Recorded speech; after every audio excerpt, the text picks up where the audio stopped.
نحمده ونصلي على رسوله الكريم اما بعد فاعوذ باللہ من الشیطان الرجیم بسم اللہ الرحمن الرحیم۔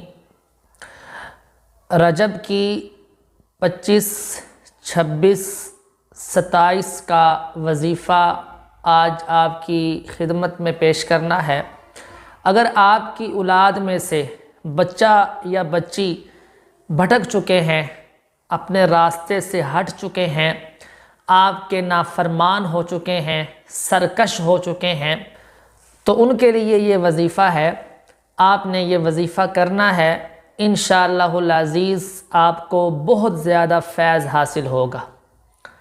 آپ نے یہ وظیفہ 25 کی رات کو کرنا ہے، 26 کی رات کو کرنا ہے اور 27 کی رات کو کرنا ہے۔ 3 راتیں یہ آپ نے وظیفہ کرنا ہے۔ اگر آپ دن کے وقت بھی کرنا چاہتے ہیں تو آپ کر سکتے ہیں، لیکن اس کا فائدہ زیادہ نہیں ہوگا۔ رات میں مغرب سے لے کر فجر تک، اس میں جو درمیان کا جو وقت ہے، اس میں آپ وظیفہ کریں گے، آپ کو بہت زیادہ فائدہ ہوگا۔ وظیفہ یہ ہے، آپ نے سورہ بنی اسرائیل کی پہلی آیت سبحان الذی اسری بعبدہ لیلا من المسجد الحرام الی المسجد الاقصی الذی بارکنا حولہ لنریہ من آیاتنا انہ هو السمیع البصیر۔ یہ والی سورہ بنی اسرائیل کی پہلی آیت مبارکہ آپ نے 70 دفعہ پڑھ کر آپ نے کھانے پینے والی چیز کے اوپر دم کر دینا ہے، اور آپ کی اولاد میں سے جو بھی بھٹک چکا ہے، آپ کا کہنا نہیں مانتا، آپ کی نافرمانی کرتا ہے، آپ نے اس کو یہ پانی یا کوئی کھانے والی چیز اس پہ پڑھ کر آپ نے اس کو کھلا پلا دینی ہے۔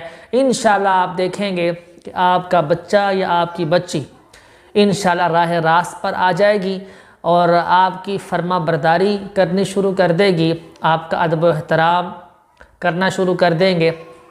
تو یہ وظیفہ آپ نے رات کو کرنا ہے، دن کو بھی کر سکتے ہیں، رات کو اس لیے کرنا ہے، اس میں لفظ لیل آیا ہے، اور جو ہے لیل کا مطلب ہوتا ہے رات۔ تو کیونکہ اللہ کے نبی کو جو ہے جب معراج کروایا گیا تو رات کو کروایا گیا، رات کے حصے میں کروایا گیا، تو آپ نے یہ وظیفہ رات کو پڑھنا ہے۔ رات کو پڑھیں گے تو اس کی تاثیر زیادہ ہوگی۔ تو میں امید کرتا ہوں کہ یہ وظیفہ آپ کو پسند آیا ہوگا۔ وآخر دعوانا